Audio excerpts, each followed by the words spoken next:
Hey there, how's everyone doing today? If you're like me living in the US, you are anticipating Thanksgiving week.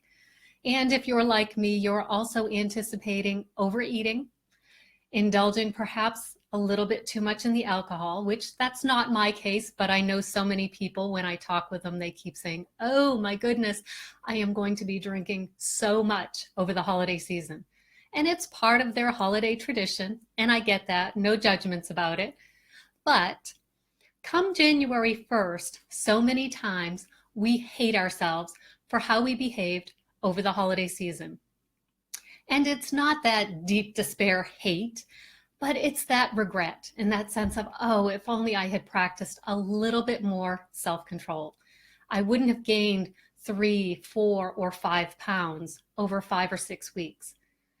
And for many of us, we never lost the weight from Christmas of 2016. So today I'd like to share a few tips on how you can get through the holidays just a little bit healthier, okay? So these are not, hopefully not big things that are going to make you think, oh my gosh, my holidays will not be the same if I can't do this. No, we're going to do things very slowly, very practically, kind of that common sense approach that we hear every single year. I know my morning news program, they keep talking about the same type of things that can keep us healthier. The big thing is we just need to be mindful, keep our focus on it. So the first tip I'm going to share with you is the obvious one. Focus on the fun and the family and the friends, not the food. And you might be thinking, but Donna, the food is the best part of it. Well, the food is a great part of it, but it's not the only part of it. And so focus on the fun. Focus on the time that you can spend with your family and friends. That's so important. Now, when you're focusing on the food, because it is such a big part of our holidays, well, here's an idea for you. Focus on only the most specialist food tidbits. You know, the things that you don't have the opportunity to eat the rest of the year. You know, it may be grandma's gingerbread cookies, or I grew up with molasses cookies that were yummy. Haven't had some good ones in many years. But focus on the treats that are really special that you can only get during this holiday season. If it's the store-bought cookies, take a pass or only have one instead of two. That's something that you can do that can be a great way to reduce the damage to your waistline. Another tip, and I remember many years ago, I used to be so amazed that people would cut a piece of cake or a cookie or a donut or some treat in half. I didn't understand it. I really just didn't get it. And we would have donuts, a box of donuts at work or something, and someone would cut one in half, and it just made no sense to me. It's like, why? Why would you do that?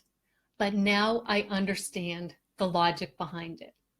And someone following behind you will be grateful that you took the initiative to take a knife and just cut that donut in half, cut that piece of fudge in half, cut the cupcake in half. Whatever food it is, so many of them can be divided.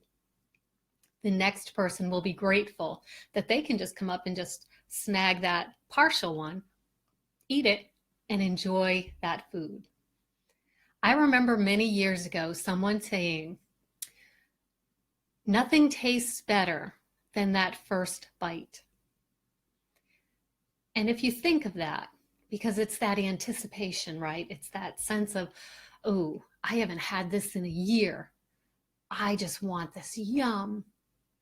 And so you take that first bite.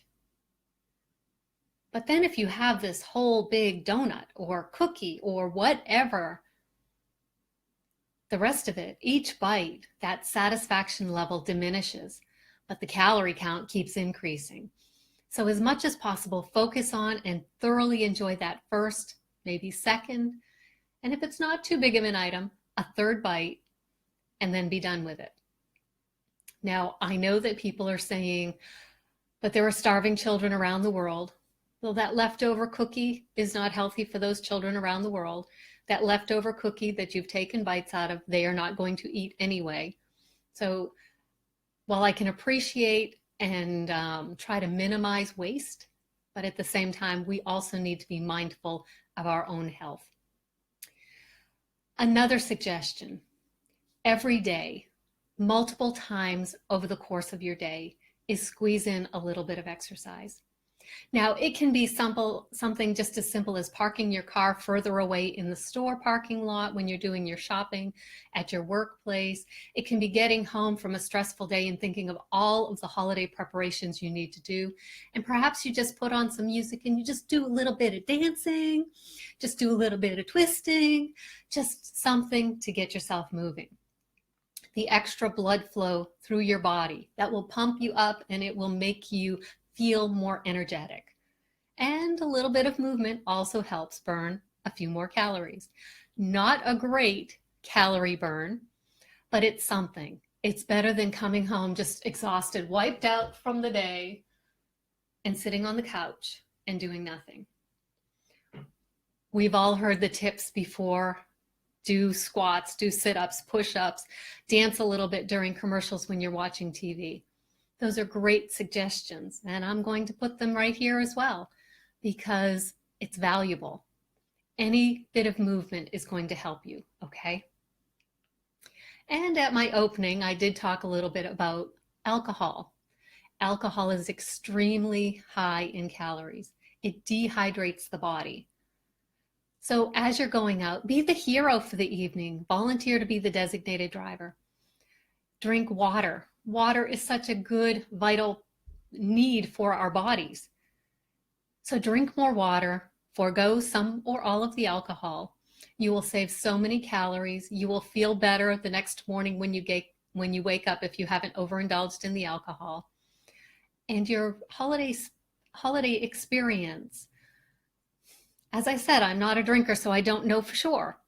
But I wouldn't think that it would be diminished that much by reducing the amount of alcohol consumption. So you can tell me in the comments if I am so far off on that. I can listen to that and appreciate that. But just think about it. Do you really need to be drinking as much alcohol as you intend to or as you have in the past? Because that's a great way to save on those calories. And perhaps that could replace some of those snacks that you might have overindulged in. And then the other suggestion I have for today is to forego that all or nothing mindset. You either have to do it big or you do nothing at all. So what I mean by this is about food. You either have to fill your plate to overflowing or you completely deprive yourself of everything. It's not very satisfying, but you can take smaller portions.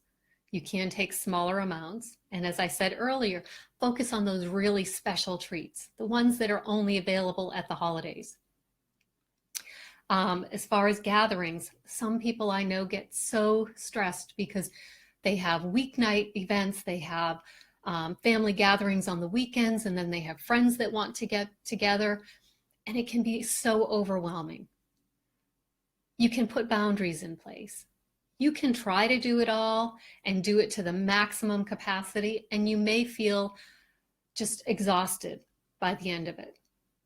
And if that's been your experience in the past, put some boundaries in place. Set time limits for how long you'll be at a place.